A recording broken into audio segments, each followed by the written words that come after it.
പ്രിയ സഹോദരങ്ങളെ, നിങ്ങളുടെ ജീവിതത്തിൽ ആയുസ്സും ആരോഗ്യവും സമാധാനവും സന്തോഷവും സമ്പത്തും സമൃദ്ധിയായി ഉണ്ടാകട്ടെ എന്ന് പ്രാർത്ഥിക്കുന്നു. ഇന്ന് നിങ്ങളുമായിട്ട് പങ്കുവയ്ക്കുവാൻ ആഗ്രഹിക്കുന്ന സുവിശേഷ വചനം മത്തായിയുടെ സുവിശേഷത്തിലെ 7-ാം അധ്യായം 1-ാമത്തെ തിരുവചനമാണ്. വിധിക്കപ്പെടാതിരിക്കാൻ നിങ്ങളും വിധിക്കരുത്. നമ്മുടെയൊക്കെ ജീവിതത്തിൽ മറ്റുള്ളവർ നമ്മളെ കുറ്റപ്പെടുത്തുകയാണെങ്കിൽ അത് നമ്മൾക്ക് ഇഷ്ടമല്ല. അതേപോലെ നമ്മുടെ കുറവുകൾ അവർ ചൂണ്ടിക്കാണിക്കുകയാണെങ്കിലും അത് നമ്മൾക്കൊരു അസഹനീയമായിട്ടാണ് തോന്നാറുള്ളത്.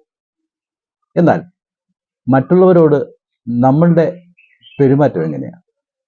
അവരുടെ കുറ്റങ്ങളും കുറവുകളും ചൂണ്ടിക്കാണിക്കുന്ന സ്വഭാവം നമ്മൾ പലർക്കും ഉണ്ട്. ഇത് അവരെ എന്തുമാത്രം വേദനിപ്പിക്കുന്നു അല്ലെങ്കിൽ അവരെ മാനസികമായിട്ട് തളർത്തുന്നു എന്നൊന്നും നമ്മൾ ചിന്തിക്കാറില്ല. ഒരു ചെറിയൊരു സുഖം, ഒരു ചെറിയൊരു സന്തോഷമാണ് മറ്റുള്ളവരുടെ കുറ്റങ്ങൾ കാണുക, അത് മറ്റുള്ളവരുമായിട്ട് അത് പങ്കുവയ്ക്കുക, അങ്ങനെ അവരെ ഒന്ന് ഇകഴ്ത്തി കാണിക്കുവാനായിട്ടുള്ള ഒരു ശ്രമം. ഇത് ഒരു നമ്മുടെ ഒരു സ്വഭാവ വൈകല്യമാണ്, നമ്മുടെ വ്യക്തിത്വത്തിൻ്റെ ഒരു ന്യൂനതയാണെന്ന് പറയാം. മറ്റുള്ളവരുടെ കുറ്റങ്ങളും കുറവുകളും ഇങ്ങനെ കണ്ടെത്തുകയും അത് മറ്റ് വ്യക്തികളുമായിട്ട് നമ്മൾ പങ്കുവയ്ക്കുമ്പോൾ നമ്മളെക്കുറിച്ച് അവർക്കുള്ള ഒരു അഭിപ്രായം എന്ന് പറയുന്നത് വരുന്നുണ്ട് ഒരാൾ, ഇനി ആരുടെയെങ്കിലുമൊക്കെ കുറ്റങ്ങളും കുറവുകളാണ് ഇങ്ങനെ പറഞ്ഞുകൊണ്ടിരിക്കുന്നത്. ഇതാണ് അവർക്ക് നമ്മളെക്കുറിച്ചുള്ളൊരു കാഴ്ചപ്പാട്. അപ്പോൾ നമ്മളായിട്ട് എന്തിനാണ് മറ്റുള്ളവരുടെ മുമ്പിൽ തരം താഴ്ത്തുന്നത്? അതുകൊണ്ട് കുറ്റങ്ങളും കുറവുകളും കാണാതെ മറ്റുള്ളവരിലുള്ള നന്മകൾ കണ്ടെത്തുവാനായിട്ട് നമുക്ക് സാധിക്കണം.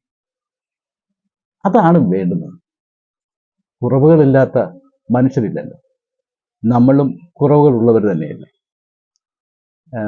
അതുകൊണ്ട് നമ്മുടെ ജീവിതത്തിൽ ഇനി മുതൽ മറ്റുള്ളവരുടെ നന്മ കണ്ടെത്തുവാനായിട്ടുള്ള ഒരു ശ്രമം നമ്മളിലുണ്ടാകട്ടെ. അത് നമ്മുടെ ജീവിതത്തിലെ സന്തോഷവും സമാധാനവും നൽകുന്ന കാര്യമായിട്ട് മാറും. ഇങ്ങനെ ആയിരിക്കണം നമ്മൾ മറ്റുള്ളവരെ കാണേണ്ടത്. അവരിലെ നന്മയും അവരിലെ സന്തോഷവും മറ്റുള്ളവരുമായിട്ട് പങ്കുവയ്ക്കുകയാണ് നമുക്ക് വേണ്ടത്.